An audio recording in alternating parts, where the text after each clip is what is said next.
कहानियाँ। जगन्नाथ जी कटहल चुरा के क्यों भाग रहे हैं, जानने के लिए सुनिए ये कथा। माधवदास जी जब पहली बार श्री जगन्नाथपुरी आए थे तो जगन्नाथ जी को देखना तो बहुत दूर की बात, मंदिर को देखते ही उनको लगने लगा कि मैंने अपने जीवन के 21 साल संसार के भोग विलास में लगा दिया और अब इस जीवन का कोई भरोसा नहीं। अगर कल ही मेरी मृत्यु हो गई तो। और इस बात से दुखी होकर चले गए पूरी समुद्र तट पर और बैठ गए मृत्यु पर्यंत तक। मन में बस सोच रहे हैं, मेरे जीवन के 21 साल में मैंने एक बार भी महाप्रभु का दर्शन नहीं किया। सब बोलने लगे, अरे अब तक नहीं आए, अब तो आ गए। माधवदास जी बोले, अगर 21 साल 3 दिन की मेरी आयु हो तो। और ऐसे 3 दिन बीत गए और 3 दिन बाद हमारे महाप्रभु जगन्नाथ व्याकुल हो गए। महाप्रभु जगन्नाथ प्रसाद नहीं पा रहे। लक्ष्मी जी सामने खड़ी होकर बोल रही है, क्या हो गया स्वामी, आप प्रसाद क्यों नहीं ग्रहण कर रहे? आप जब तक प्रसाद नहीं पाएंगे वो महाप्रसाद बनेगा कैसे?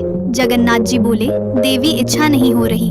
लक्ष्मी जी बोली, क्यों, क्या हो गया? जगन्नाथ जी बोले, एक मेरा परम भक्त आया है, उसने 3 दिन से कुछ नहीं पाया है, तो मैं कैसे पा सकता हूँ? लक्ष्मी जी बोली, ठीक है, आप चिंता मत करो, मैं प्रसाद भिजवाती हूँ, उसके पास आप प्रसाद पाओ। जगन्नाथ जी बोले, उसको प्रसाद देने कोई और नहीं, मैं ही जाऊँगा। लक्ष्मी जी बोली, जय हो, ऐसा सौभाग्य तो मुझे भी नहीं मिला जो आप उसको देने जा रहे हैं। और जगन्नाथ जी अपने सोने की थाली जिसमें वो खुद प्रसाद पाते हैं, उस थाली में महाप्रसाद लेके एक छोटे से बालक का भेष बना के प्रकट हो गए माधवदास जी के सामने। और माधवदास जी से कहा, आप ही माधवदास हैं? माधवदास जी बोले, हाँ जी मैं ही हूँ, क्यों, क्या बात है? जगन्नाथ जी बोले, स्वयं महाप्रभु जगन्नाथ जी ने आपके लिए महाप्रसाद भेजा है, कृपा करके इसे ग्रहण कीजिए। सुनते ही मूर्छित हो गए और जब मूर्छा टूटी तो वो बालक तो गायब था पर थाली वही रखी थी। माधवदास जी ने सोचा, अगर मेरे जगन्नाथ महाप्रभु चाहते हैं कि मैं जीवित रहूं तो यही सही। और माधवदास जी ने प्रसाद पा लिया। उधर श्री मंदिर में हल्ला मच गया, अरे महाप्रभु की सोने की थाली गायब है, ढूंढो। उधर जगन्नाथ जी ने गजपति राजा को स्वप्न दिया, मेरा एक परम भक्त माधवदास 3 दिन अनशन पर समुद्र तट पर बैठा था, उसको प्रसाद देने मैं ही अपनी सोने की थाली लेके गया था। गजपति राजा पंडा पुजारियों के साथ माधवदास जी का दर्शन करने के लिए गए तो देखा कि माधवदास जी मंद मंद मुस्कुरा रहे हैं और वो सोने की थाली उनके बगल में ही रखी हुई है। गजपति बोले, चलिए महाप्रभु का दर्शन करने के लिए चलिए। जैसे ही माधवदास जी श्री मंदिर में प्रवेश किए, ब्रह्म बेदी पे जगन्नाथ जी झूम उठे, मेरा माधव आ गया, मेरा माधव आ गया। और इस घटना के कुछ वर्ष बाद हमारे जगन्नाथ महाप्रभु का एक दिन मन हुआ कि बहुत दिन हो गया चोरी किए हुए, अब चोरी करने जाना है मुझे, लेकिन अकेले चोरी करने में आनंद नहीं आएगा। लेकिन अगर दाऊ दादा को बोलूँगा तो जाएंगे तो और नहीं, ऊपर से डांट और देंगे, क्या करूँ? तभी भगवान के परम भक्त श्री माधवदास जी पहुँचे भीतर दर्शन करने के लिए। माधवदास जी बोले, महाप्रभु आज आप इतने उदास क्यों लग रहे हैं, इतने संकट कष्ट में आप क्यों हैं? तो जगन्नाथ जी बोले, हमारा मन नहीं लग रहा। बोले, क्यों नहीं लग रहा? बोले, हम पूरी उड़ीसा में विराजमान तो हो गए, खूब बढ़िया यहाँ पर पाते हैं, दाल भात महाप्रसाद, लेकिन बचपन में जो हम लीला करते थे वो सब यहाँ नहीं कर पा रहे। बोले, क्या नहीं हो रहा? बोले, चोरी नहीं कर पा रहे, हम चोरी करने का मन हो रहा है। माधवदास जी बोले, धीरे बोलो, जगन्नाथ बोलते हैं लोग आपको। क्या बोलते हैं? जगन्नाथ, पूरे विश्व की रक्षा करने वाले को जगन्नाथ कहते हैं, नाथ का मतलब रक्षक, और आप यहाँ पर अभी चोरी करने की बात कर रहे हो? ठाकुर जी बोले, भले ही हमारा नाम जगन्नाथ हो गया हो पर स्वभाव कैसे छूटे, स्वभाव तो वही है हमारा, बहुत मन हो रहा है चोरी करने का। माधवदास जी बोले, तो फिर चले जाइए, किसने रोका आपको, कराओ चोरी। ठाकुर जी बोले, वो भी तो बात है, अकेले आनंद नहीं आता है, एक आध 2 लोग हो साथ में तो सुख मिलता है। माधवदास जी बोले, बगल में सुभद्रा जी और बलभद्र जी है, इनको ले जाओ। जगन्नाथ जी बोले, रहने दो, फिर तो हम ऐसे ही ठीक है। क्यों? बोले, इनको लेकर के जाऊंगा तो फिर एक तो मुझसे खुद ही नहीं संभाला जाता अपने आप को, इनको क्या संभालूंगा? फिर बलराम जी हमारे वैसे ही क्रोधी हैं, चोरी में अगर पकड़े गए तो सीधा सर धड़ से अलग ही कर देंगे, उसका हत्या और हो जाएगी। और बलराम जी तो ऐसे हैं, मैंने अगर इनसे कह दिए कि चोरी करने जाना है तो पहले तो मुझे ही चाट सुनाएंगे और थोड़ा भी शर्म नहीं आता। इतना बड़ा हो गया है, भगवान बन गया है, सब तुझे आकर प्रणाम करते हैं, फिर भी चोरी करना नहीं छोड़ा। 4 तो मुझे सुनाएंगे और फिर उसके बाद चोरी करने का मन बना भी दूंगा तो बलभद्र जी बड़देव हैं, इनको बड़े देवता माना जाता है। अगर मैंने इनसे कह दी कि मुझे चोरी करनी है तो बलराम जी पूरी जगन्नाथपुरी को बुला लेंगे और सबसे कहेंगे हमारो लाला चोरी करने आएगा, व्यवस्था करो। ऐसी चोरी की क्या, फिर हमको सुख तो मिलेगा नहीं। बेचारे वहाँ जहाँ हम चोरी करने जाएंगे सब बेचारे कहेंगे लाला चोरी कर लो, आ जाओ हमारे घर आ जाओ, चोरी कर लो। दाऊ दादा के हल से इतना डरेंगे सब, हमको सुख नहीं मिलेगा। माधव दास जी बोले तो फिर अब चोर कहाँ से लाऊं आपके लिए, किसको ले आऊं, किसके साथ जाओगे चोरी करने? तो जगन्नाथ जी मंद मंद मुस्काई के बोले तुम बढ़िया हो, तुम चलो, तुम साथ दो तो हम कर लेंगे। माधव दास जी बोले वयोवृद्ध शरीर है मेरा, वयोवृद्ध बूढ़े आदमी के संग क्या चोरी करोगे आप? ठाकुर जी बोले वो सब हम करवा लेंगे, तुम बस हाँ कर दो। माधव दास जी बोले नियम तो बता दो, हमने कभी चोरी करी नहीं, हमको पता नहीं है। तो जगन्नाथ जी बोले सबसे पहला नियम, बोले क्या, फुर्ती रखनी है, लेकिन फुर्ती में आवाज नहीं करनी है, मतलब गति तो तेज हो पर जैसे हम चलते हैं तो हमारे पैरों की आवाज आती, हाथों की आवाज आती, कपड़ों की आवाज आती है, वैसे आवाज नहीं आनी चाहिए, फुर्ती भी हो और आवाज ना हो, पहला नियम। और दूसरी बात, पलके नहीं झपकनी, नेत्र खोल के रखने हैं, कान खोल के रखने हैं, ध्यान रखना कहीं से कोई आ नहीं जाए। बोले अच्छा, और कोई नियम? बोले ये दो तुम निभा लेना, बाकी मैं संभाल लूंगा, चलो।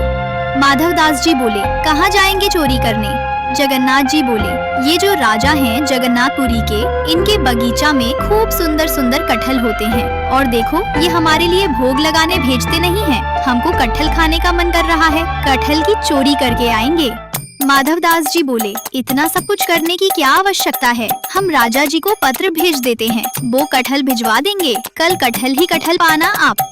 अरे माधव दास, फिर तुम वही बात कर रहे हो, तुम कटहल मंगाओ, चलो कह दो राजा से कल एक कटहल भेजो। कटहल आया, बोले अब उसकी सब्जी बनाओ, सब्जी बनाओ, अब हमने पा ली, अब तुम पाओ, पा लिया, बोले अब स्वाद मिल गया, बोले हाँ, अब तुम चोरी वाली कटहल का स्वाद देखना, इससे दुगना होगा, अब ये जो सुख मिला है ये फीका लगेगा उसके आगे, इसलिए अब चोरी करने चलो। माधव दास जी बोले ठीक है, मैं रात में सिंह द्वार पर मिलूंगा। सिंह द्वार पर नहीं, दक्षिण द्वार पर मिलना, दक्षिण द्वार पर।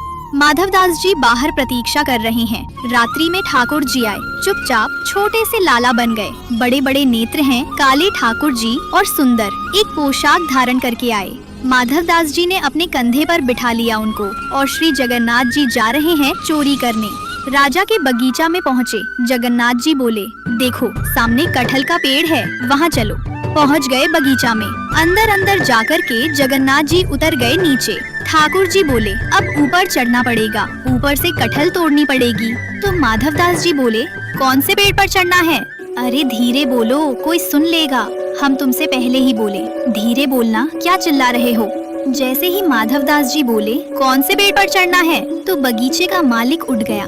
बोले मैं बताता हूँ कौन से पेड़ पर चढ़ना, रुको। डंडा लेकर के आए। कहाँ हो तुम? अब जगन्नाथ जी माधव दास जी को छुपा रहे हैं। बोले कि इतना तेज क्यों बोलते हो, पहले ही कहा था आवाज नहीं करनी, देखो आ रहा है, ढूंढ रहा है हमको। कुछ देर बाद बगीचा का मालिक घूम के चला गया, वो उसको नहीं मिले। माधव दास जी बोले अब क्या करना है? बोले देखो पेड़ के ऊपर हम दोनों में से कोई एक चढ़ेगा और नीचे दूसरा, ऐसे करके लपकेगा, गिरेगा तो धम आवाज होगी, फिर से आ जाएगा माली।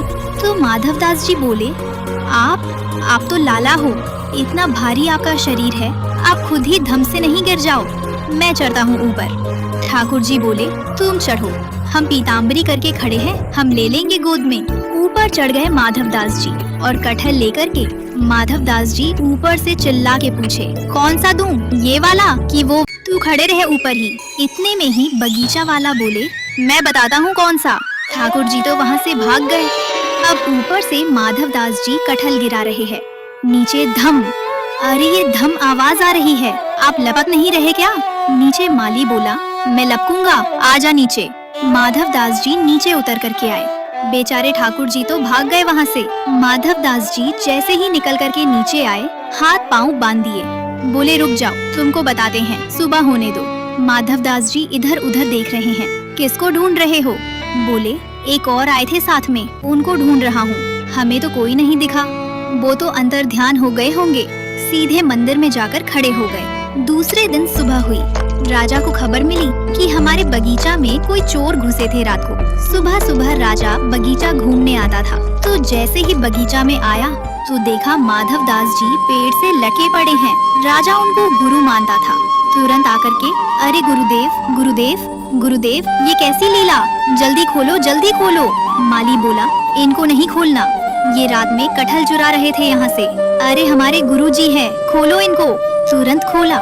माधव दास जी के नेत्र सजल है। राजा बोले, गुरुदेव ये कैसा कौतुक, आप मुझे बोल देते, मैं भिजवा देता। माधव दास जी बोले, हमारा शरीर देख कर के तुमको लगता है कि हम कटहल खाते होंगे? हमारे अंग में कहीं भी आपको ऐसे लक्षण दिखते हैं?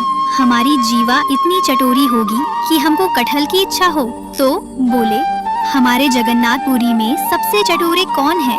बोले, कौन है? बोले, सबसे ज्यादा चटोरे एक ही है, महाप्रभु जगन्नाथ। उनकी इच्छा हो रही थी कि भैया बहुत दिन हो गए हमने चोरी नहीं करी, तो चोरी करने के लिए आपके बगीचे में आए थे, कटहल की चुराई करने के लिए। हमको ऊपर चढ़ाया, सब बात बताई और बोले वो तो भाग गए, इसने हमको पकड़ लिया।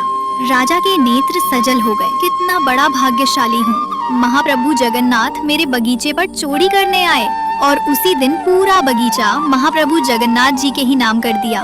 बोले, अब महाप्रभु जी का ही है ये बगीचा, अब ये हमारा नहीं है। अब यहाँ जो भी सामग्री सब महाप्रभु जी की है। माधव दास जी बेचारे स्नान ध्यान करके निकले। समुद्र प्रणाम करने जाते रोज भोर में। जैसे ही समुद्र प्रणाम करने गए, सोई दूर देखा कालिया ठाकुर चलते हुए आ रहे हैं। माधव दास जी बोले, बहुत बढ़िया, भाग गए थे रात को? बोले, हम तो नहीं भागे, तुम चिल्ला क्यों रहे थे? माधव दास जी बोले, तुम्हारी इच्छा तो पूरी हो गई, चोरी करनी है चोरी करनी है, एक कटहल हाथ नहीं पड़ा आपके। बोले, अब क्या करें? बोले, चिंता मत करो, आप तो भाग गए थे और हम देखो रात में पिटे बंधे पूरा बगीचा आपके नाम करवा के आ गए। लो अब जाओ, खूब प्रेम से कटहल पाओ। ठाकुर जी बोले, माधव मन की मन में ही रह गई। बोले, चोरी हुई नहीं। बोले, तुम्हारे हाथ जोड़े, अब तुम खुद ही देख लेना कब करनी है।